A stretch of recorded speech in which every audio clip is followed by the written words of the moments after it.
प्रेमचंद घर में जीवनी लिखित है शिवरानी देवी द्वारा, जो कि उनकी पत्नी थी। जब उनकी मृत्यु होती है तो किस प्रकार वो फूट फूट के रोने लगती हैं उनके लिए।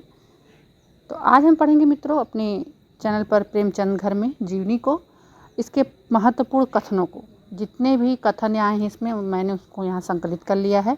ये वीडियो का पार्ट 1 है। इसके बाद जो दूसरा पार्ट रहेगा शिवरानी देवी के संपूर्ण परिचय से रहेगा। उन्होंने क्या क्या लिखा है, किस क्रम में, सब महत्वपूर्ण तथ्यों के साथ वो अगली वीडियो रहेगी। तो बहुत बहुत स्वागत है आपका हमारे चैनल पर अनुराधा हिंदी क्लासेस में। अब तक आपके चैनल पर यूनिट 5 की कविताओं को क्रमबद्ध पढ़ाया जा रहा था। आज से यूनिट 10 भी शुरू किया गया है, जिसमें आत्मकथा, जीवनी, यात्रा, संस्मरण, यात्रा वृत्तांत और संस्मरण रेखाचित सभी लिए गए हैं। तो हम यूनिट 10 को भी प्रारंभ कर देते हैं। इधर हमारा यूनिट 5 भी कंप्लीट होता रहेगा और यूनिट 10 भी संपूर्ण कविताओं को पढ़ाया जाएगा और यूनिट 10 में लगी सभी रचनाओं को। फिर ऐसे ही यूनिट 9, 8 और ये आपके लिए केवल यूजीसी नेट के लिए नहीं, नेट जेआरएफ फिर अदर स्टेट के देखेंगे आप एग्ज़ाम में। ये बहुत इम्पॉर्टेंट है, खासकर असिस्टेंट प्रोफेसर, और आपका हरियाणा असिस्टेंट प्रोफेसर होने ही वाला है एग्ज़ाम। और आप देखेंगे कि 3 पार्ट में पेपर हो रहा है। स्क्रीन टेस्ट है, फिर रिटन है आपका और इंटरव्यू। बहुत लोग कंफ्यूज हैं कि स्क्रीन टेस्ट में क्या पूछा जाएगा। तो सारा सिलेबस यही है, बस यही है कि MCQ में आएगा ये, और सेकंड पार्ट होगा तो वो रिटन में रहेगा। तो लगभग आप 70-80 प्लस सिक्योर करेंगे प्रश्नों को, तभी कुछ चांसेस हैं रिटन में जाने के।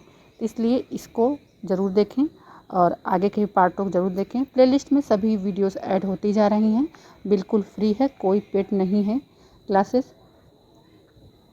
तो ज़रूर देखें। चलिए प्रारंभ करते हैं प्रेमचंद घर में जीवनी के महत्वपूर्ण कथनों को।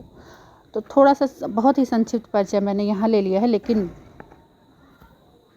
लेकिन इसका संपूर्ण परिचय भी मैं नेक्स्ट ही वीडियो में पूरा प्रस्तुत करूंगी। आपने देखा था, एक प्रश्न आया था ना कि जो उनकी साहस कहानी है वो किस पत्रिका में छपी थी। अन्य भी कहानियों को संपूर्ण परिचय ये सब मैं नेक्स्ट वीडियो में प्रस्तुत करूंगी, शिवरानी देवी का परिचय। अभी हम यहाँ पर इसमें हम महत्वपूर्ण कथनों को ले लेते हैं। जितने भी कथन इस जीवनी में थे मैंने संपूर्ण यहाँ पर संकलित कर लिया है और ज़रूर आप उसे देखें। प्रेमचंद घर में शिवरानी देवी द्वारा लिखित प्रेमचंद की एक जीवनी है, जिसका प्रथम प्रकाशन 1944 में हुआ था। और इसमें प्रेमचंद के अंतिम दिनों, मतलब बचपन से लेकर, यहाँ देखिए बचपन नहीं टाइम, बचपन से लेकर अंतिम दिनों की कुल लगभग 88 घटनाओं का उल्लेख है। तो इन घटनाओं का क्रमबद्ध उल्लेख है। और एक चीज़ और उन्होंने खुद कहा है इस जीवनी में ही कि उन्हें इस बात का हमेशा मलाल रहेगा कि वे अपने पति की महानता को उनके मरणोपरांत ही समझ पाई। तो ये होता ही है, ये मनुष्य का स्वभाव है। जब उसके पास कोई वस्तु रहती है तो वो उसका महत्व नहीं समझता। रेयर ही केस में है कि 100 में से 10 लोग समझते हैं, 90 लोग नहीं समझते। लेकिन फिर जब वो वस्तु खो जाती है, जीवन से चली जाती है, तब हमको उसका महत्व समझ में आता है और हम उसको याद करते हैं। तो यहाँ पे इन्होंने खुद स्वीकार कर लिया। स्वीकार करना भी बड़ी बात है। और ये जो वक्तव्य मैंने कहा है कि कोई चीज़ की कदर, तो ये खुद उन्होंने भी स्वीकार किया है। और इस जीवनी में पूरा उन्होंने ये कहा भी है कि मेरे पास अब दुखी होने के अलावा कोई भी विकल्प नहीं है। और इसके और भी महत्वपूर्ण तथ्य हैं जो आपको नेक्स्ट वीडियो में मिलेगा। कि इसका प्रथम प्रकाशन तो 1944 में हुआ था, यहाँ पर आप देख रहे हैं 44 में बताया मैंने, लेकिन इसको दोबारा भी संशोधित करके प्रकाशित कराया गया था। ठीक है, तो मैं नेक्स्ट वीडियो में बताऊंगी कब कराया गया था और किसने कराया था। प्रेमचंद के ही फैमिली के मेंबर ने कराया था। तो आगे देखते हैं और क्या क्या इनके ऊपर रचनाएं लिखी गई, सब कुछ। आज पहले कथन को देख लेते हैं, क्योंकि मेरी भी यही इच्छा है कि आप लोग भी अगर किसी भी स्टेट की असिस्टेंट प्रोफेसर की तैयारी कर रहे हैं तो आपका भी सिलेक्शन हो, और अगर मैं उसमें कुछ ज़रा सा भी योगदान कर देती हूँ तो मेरे लिए बहुत बड़ी बात रहेगी। तो चलिए प्रारंभ करते हैं, बातें बहुत हो गई हैं। मुख्य कथन, पहला ही कथन प्रेमचंद द्वारा है। स्त्री में स्त्रीत्व ही नहीं बल्कि मातृत्व भी होना चाहिए। जब तक यह भाव नहीं तब तक किसी का प्यार पालन कुछ भी संभव नहीं है सर। और यह बात उन्होंने शिवरानी देवी से कही थी प्रेमचंद ने। तो ये कथन पूछ सकता है पेपर में कि ये कथन किस रचना से है या किस जीवनी से है, किसके लिए है या किसने किसके लिए कहा। तो इसे आप ज़रूर नोट कर लें। आप नोट कर लेंगे तो काफ़ी बेहतर रहेगा। और अगला कथन है, जो जितना दूर रहता है उसे उतना ही देखने के लिए दिल में कुतूहल रहता है या कुतूहल होता है। ये हूबहू कथन ऐसे ही लिखा गया है उसमें। अगला है, औरतें हमेशा पुरुषों से तेज रहती हैं। ये बहुत बड़ी बात है, प्रेमचंद जी ने इसे स्वीकार किया। और मरे को मारे शाह मदार, मरे को मारे शाह मदार, मरे को मारे शाह मदार, बड़े आदमी से दबना और छोटों को दबाना यह तो कोई अच्छी बात नहीं है। यह कथन भी प्रेमचंद जीवनी से है, प्रेमचंद घर में। अगला कथन है, अजी तुम्हारे साथ पहले से मेरी शादी हुई होती तो मेरा जीवन इससे आगे होता। शिवरानी देवी जी कहती हैं। अगला कथन है कि जब तक इंसान ऐसे ही लिखा है इस रचना में, इंसान अंधेरी रात न देखे तब तक रोशनी की वक्त उसे कैसे मालूम हो। यह शिवरानी देवी से कहते हैं प्रेमचंद जी।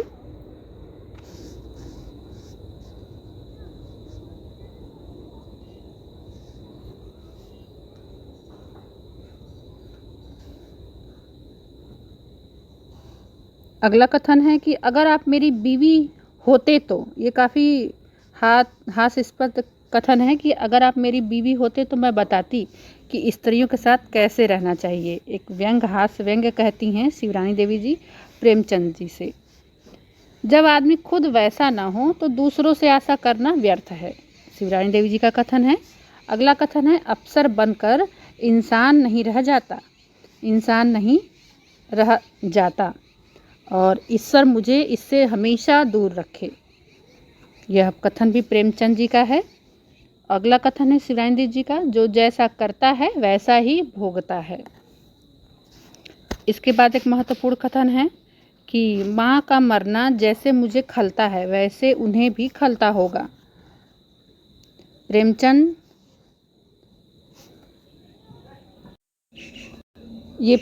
जी ने कहा था कि माँ का मरना मुझे खलता है वैसे उन्हें भी खलता होगा। अगला कथन है, ये भी प्रेमचंद जी का है, न मैंने अपनी माँ की सेवा की न बहन की।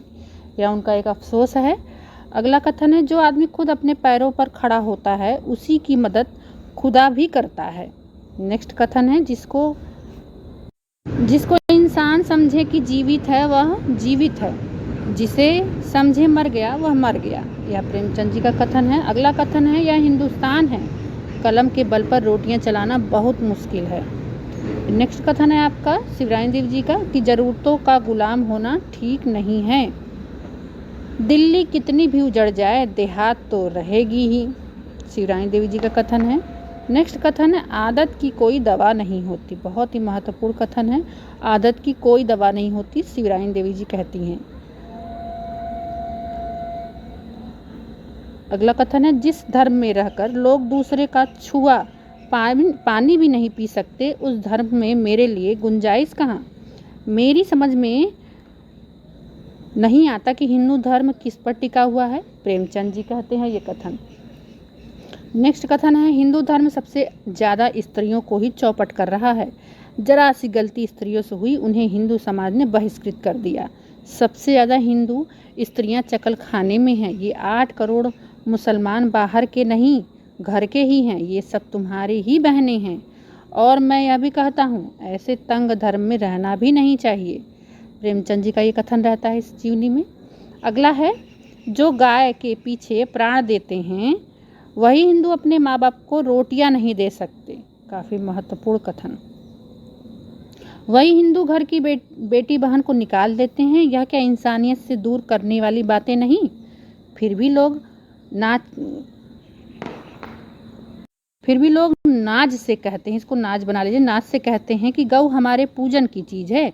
जो माँ को रोटी न दे सके वह गाय को क्या चारा देगा।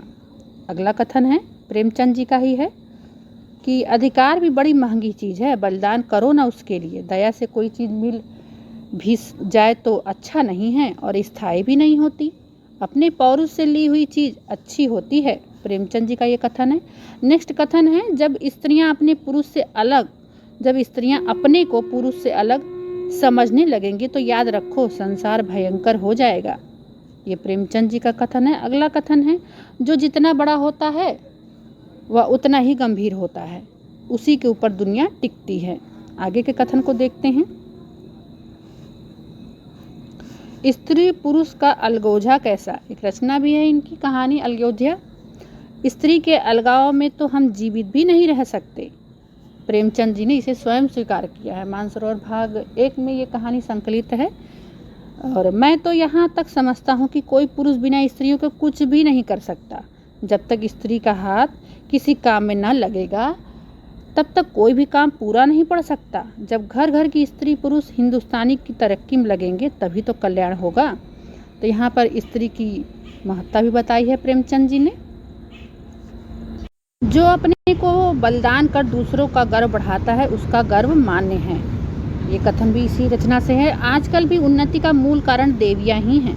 अगर 100 में से 100 बुरे पुरुष निकलेंगे तो स्त्रियां महज 5 निकलेंगी। कथन महत्वपूर्ण है इस रचना का, इस जीवनी का। नेक्स्ट कथन है, श्रद्धा और प्रेम साथ साथ नहीं चलते। श्रद्धा सिर झुकाती है, प्रेम हृदय लगाता है। शायद यही बात है, दोनों साथ साथ नहीं चल सकता।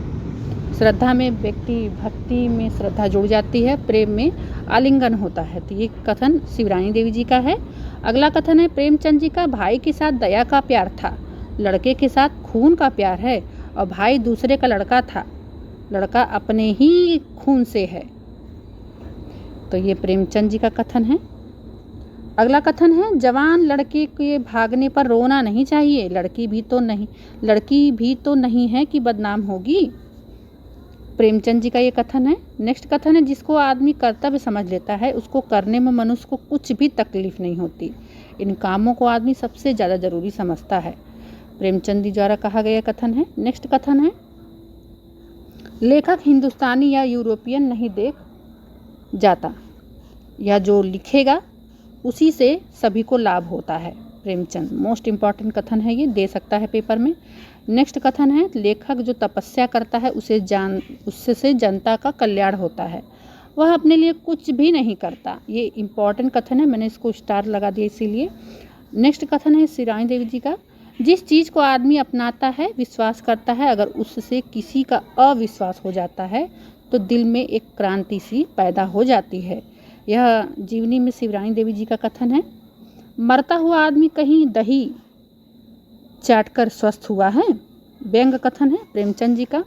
सच है धरती सभी को खा जाती है पर धरती को कोई नहीं खा पाता। इम्पॉर्टेंट कथन शिवरानी देवी जी का। आगे बढ़ते हैं। उपदेश की फटकार बहुत ज़रूरी होती है। यह फटकार अपने को पहचानने की ताकत देती है। और यह प्रेमचंद जी का कथन है। ये इस जीवनी में बहुत इम्पॉर्टेंट है।